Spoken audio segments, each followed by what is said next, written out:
নমস্কার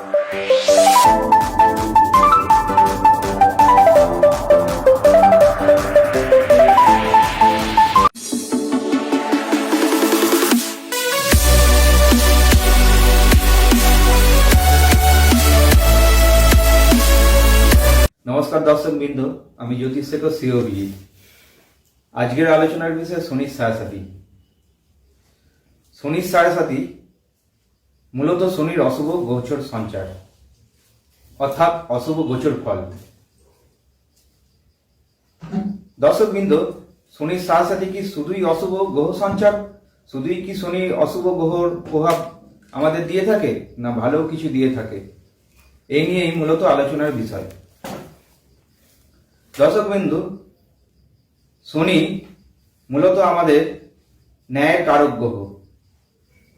শনির হাত থেকে আমাদের রক্ষা হয় না। আপনি যদি ভালো কিছু করে থাকেন ইহজন্মে বা আগের জন্মে, শনির ফল আপনাকে পেতেই হবে, সে শুধু ভালোই হোক আর মন্দই হোক। শনির ছায়াসাথী মূলত আমাদের কর্মফলেরই প্রভাব দিয়ে থাকে। জন্মগত ছকে কোনো জাতক জাতিকার যদি শনি ভালো থাকে, বর্তমান গোচর সঞ্চারে যদি ছায়াসাথীও হয়ে থাকে, সেক্ষেত্রেও শনির ছায়াসাথী কিছু ভালো প্রভাব দিয়ে থাকে। আবার দর্শকবৃন্দ, যদি জন্মগত শনি অশুভ থাকে, জন্মগত ছকে যেখান দিয়ে গোচর হয়ে পাস করছে, শনির অষ্টক বর্গেও যদি অশুভ থাকে বা শুভ থাকে, সেক্ষেত্রে শনি কিছু শুভ ফল দিয়ে থাকে।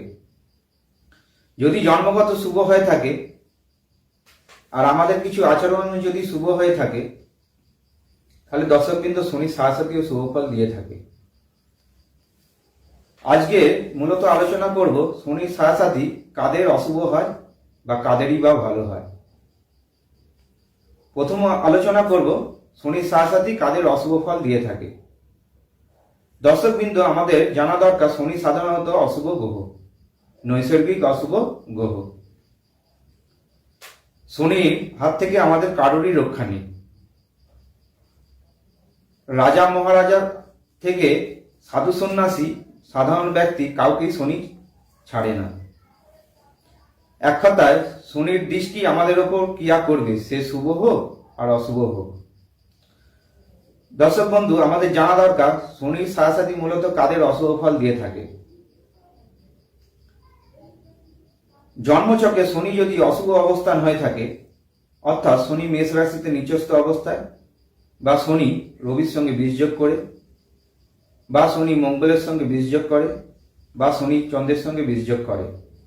এছাড়াও দর্শকবৃন্দ, শনি রাহু বা কেতুর সঙ্গে যদি সাধু সর্পযোগ আর নাশযোগ করে থাকে, সেক্ষেত্রেও শনির অশুভ ফল আমরা পেয়ে থাকি।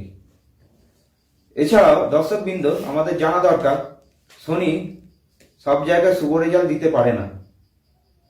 শনি যদি জন্মছকে ডিগ্রিগত দুর্বল থাকে, অর্থাৎ 0 ডিগ্রি থেকে 6 ডিগ্রির মধ্যে থাকে, এটাকে শনির বাল্য অবস্থা বলে। এই অবস্থায় শনি শুভ রেজাল্ট দিতে পারে না।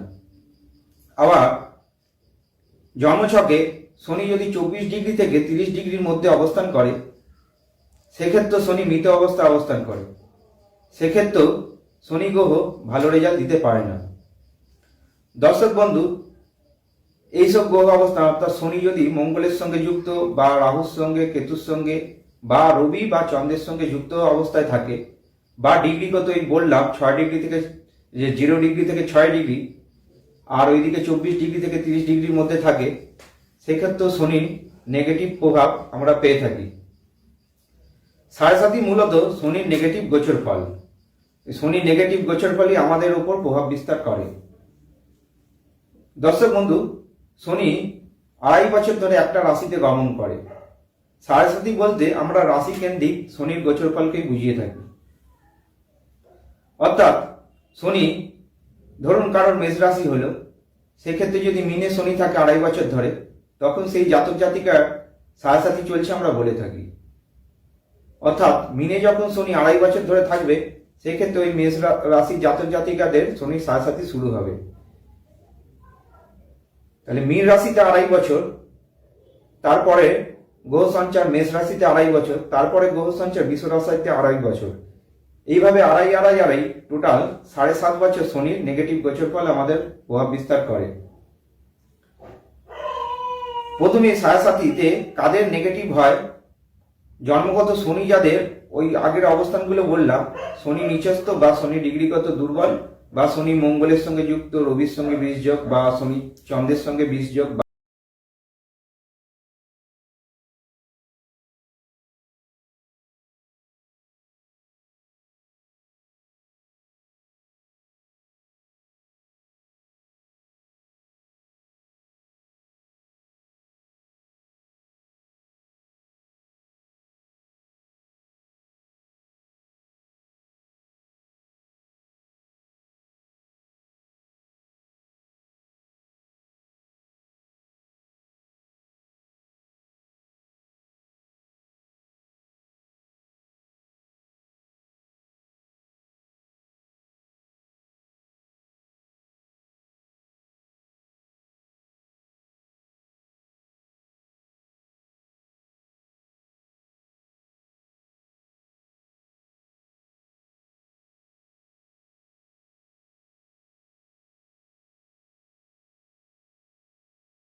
পরিচ্ছন্ন, স্নানাদি ক্রিয়া, সকালবেলা তাড়াতাড়ি ঘুম থেকে ওঠা, অর্থাৎ সূর্যোদয়ের আগে যদি ঘুম থেকে উঠে যাওয়া হয় খুবই ভালো হয়। আর রাতের বেলা তাড়াতাড়ি আহার ইতি সেরে তাড়াতাড়ি ঘুমিয়ে পড়া উচিত। দর্শকবৃন্দ, সাড়ে চলাকালীন কখনোই খুব রাত জেগে, অর্থাৎ রাত জেগে কোনো কিছু করা উচিত না। এইটা সবসময় রাত জেগে, ধরুন আপনি বই পড়ছেন বা কোনো ভিডিও গেম খেলছেন বা ইউটিউবে কোনো প্রোগ্রাম দেখছেন, কখনোই রাত জেগে এসবগুলো করা উচিত না। যত তাড়াতাড়ি সম্ভব রাতের বেলা ঘুমিয়ে পড়া উচিত আর সকালবেলা সূর্যোদয়ের আগে ঘুম থেকে ওঠা উচিত। এই কর্মটা করলেও আপনাদের অনেক উপকার হবে। লাস্ট, আপনাদের যদি বাড়িতে কোনো কালো কুকুর পোষেন, সেক্ষেত্রে কুকুরকে শনিবারে রুটি খাওয়ানো, অনামিকা আঙুল, এই যে অনামিকা আঙুলে সর্ষের তেল নিয়ে ওং লিখে ওই কুকুরটাকে ওই রুটিটা যদি ভক্ষণ করা হয়, বিশেষত যদি কালো কুকুরকে, সেক্ষেত্রে আপনারা অনেক শনি মহারাজের হাত থেকে রক্ষা পাবেন। যদি আপনাদের বাড়ি একান্তই কুকুর না থাকে, সেক্ষেত্রে প্রতিবেশী বা রাস্তাঘাটের কোনো কুকুরকেও এই ক্রিয়াটি করলে আপনারা অনেক উপকৃত হবেন। লাস্ট আমি বলবো, সাড়ে চলাকালীন প্রথমেই নিজের আচরণগত পরিবর্তন করা উচিত। সঙ্গে এইসব কর্ম, নিজেকে পরিষ্কার পরিচ্ছন্ন রাখা, বয়স্ক ব্যক্তিদের সেবা যত্ন করা, এগুলো করা উচিত। সাড়ে চলাকালীন এগুলো তো করা উচিত, সঙ্গে কি কি করা উচিত না। দর্শকবৃন্দ, যাদের শনি অশুভ প্রভাব থাকে, মূলত জন্ম ছকে আর কি অশুভ থাকে, মূলত তাদেরই বেশিরভাগ নেগেটিভ এনার্জি ভোগ করতে দেখা যায়। এছাড়াও যদি শনির দশা অন্তর্দশা চলে বা কোনো অশুভ দশা অন্তর্দশা চলে, সেক্ষেত্রেও জাতক জাতিকারা নেগেটিভ ফল ভোগ করে থাকে। দর্শকবৃন্দ, আমি বলে রাখি, যাদের জন্মছকে শনি অশুভ খুব হয়ে থাকে, তাদের কিন্তু শনির সাড়ে বেগ যথেষ্ট পরিমাণে দেখা যায়। শনি কাউকে মারে না। শনি মহারাজ কষ্ট দিয়ে তাদের মধ্যে বিবেক চেতনা জাগ্রত করে, দুঃখ কষ্ট দিয়ে বিবেক চেতনা জাগ্রত করে মানুষকে পুড়িয়ে খাঁটি সোনার তৈরি করে, অর্থাৎ জাতক জাতিকাকে বিবেক চেতনা জাগ্রত করায়। কোনো মানুষ যদি জীবনে দুঃখ না পায়, তাহলে সুখের অনুভূতি জাগে না। সে মনুষ্য রূপে বুঝতে পারে না যে আমার কি জীবনে কি কষ্ট, কি দুঃখ, সেই সব বুঝতে পারে না। দর্শকবৃন্দ, যাদের শনি অশুভ থাকে, তাদের মূলত শনি বিবেক চেতনা জাগ্রত করে, ধর্মভাব বৃদ্ধি করে। এটাই মূল শনি মহারাজের কাজ। অর্থাৎ শনি মহারাজ চায় যে জাতক জাতিকা ধার্মিক মনোভাব সম্পূর্ণ হোক। এখন আমি আলোচনা করছি সাড়ে চলাকালীন মানুষের, জাতক জাতিকার কি করা উচিত নয়। দর্শকবৃন্দ, সাড়ে চলাকালীন কখনোই নেশাদ্রব্য অতিমাত্রায় ভক্ষণ করা উচিত নয়। যারা নেশাদ্রব্য ভক্ষণ করে, তাদের সাড়ে বেগ অতিমাত্রায় ধাবিত হতে দেখা যায়। অতএব সাড়ে সময় কখনোই মদ্যপান করা উচিত না। মদ্যপান যত সম্ভব ত্যাগ করাই উচিত। দ্বিতীয়ত, সাড়ে সময় কখনো উত্তেজক খাদ্য যেমন মদ, মাছ, মাংস, ডিম বেশি মাত্রায় গ্রহণ করা উচিত নয়। যদি একান্তই এই উত্তেজক খাদ্যগুলো বর্জন করা না যায়, অন্তত পক্ষে শনি ও মঙ্গলবার এই উত্তেজক খাদ্য বর্জন করা উচিত। তৃতীয়ত, কোনো বয়স্ক ব্যক্তিদের অসম্মান করা একদমই উচিত না। আপনাদের জানা দরকার আর কি, বয়স্ক ব্যক্তিরা অ্যাকচুয়ালি শনির প্রভাবে প্রভাবিত হয়ে থাকে। বয়স্ক ব্যক্তিদের কোনো কথাবার্তা বলে অসম্মান করা বা অমর্যাদা করা, বা আপনাদের চেনা পরিচিত কোনো বয়স্ক ব্যক্তি কোনো অবজ্ঞা, অবমাননা করা, এটাও আপনার পক্ষে খুব ক্ষতিকারক হয়ে যেতে পারে। তাই জন্য বয়স্ক ব্যক্তিদের কখনোই অবজ্ঞা, অপমান বা লাঞ্ছনা করা উচিত না, একদমই উচিত না। এছাড়াও বলবো, সাড়ে চলাকালীন কখনোই বৃক্ষ কাটা উচিত না।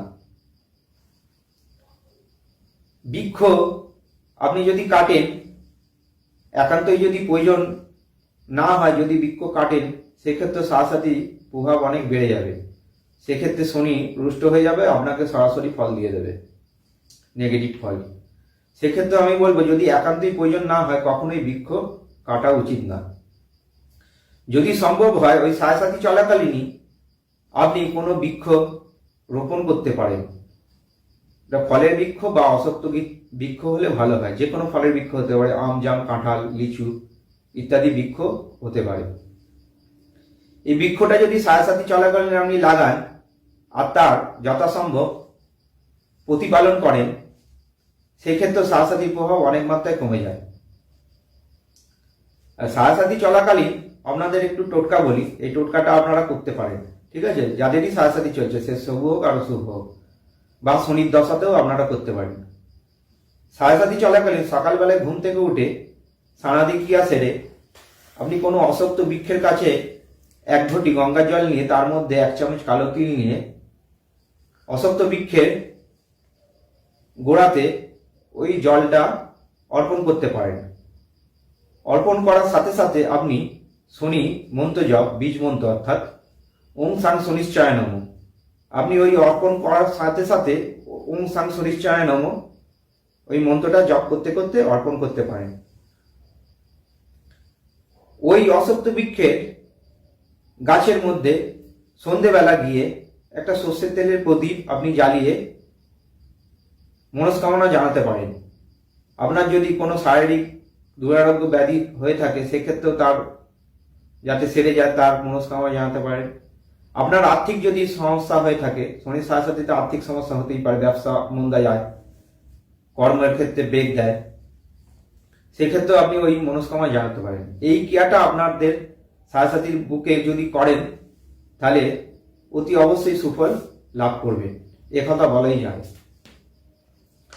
দর্শকবৃন্দ, আপনাদের জানা উচিত, সাথে কি কেবলই অশুভ প্রভাব দেয়?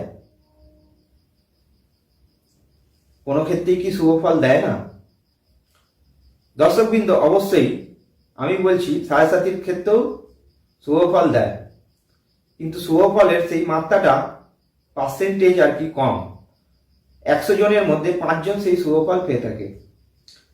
দর্শকবৃন্দ, আগেই বলেছি, শনি মহারাজ ন্যায়দণ্ডের কারক, অর্থাৎ কোনো জাতক জাতিকা যদি আগের জন্মের নেগেটিভ কর্মফল বা ইয় জন্মের নেগেটিভ কর্মফল ভোগ করে থাকে, তাহলে শনি সাথীর বুকে সেই নেগেটিভ ফলের প্রায়শ্চিত্ত করে।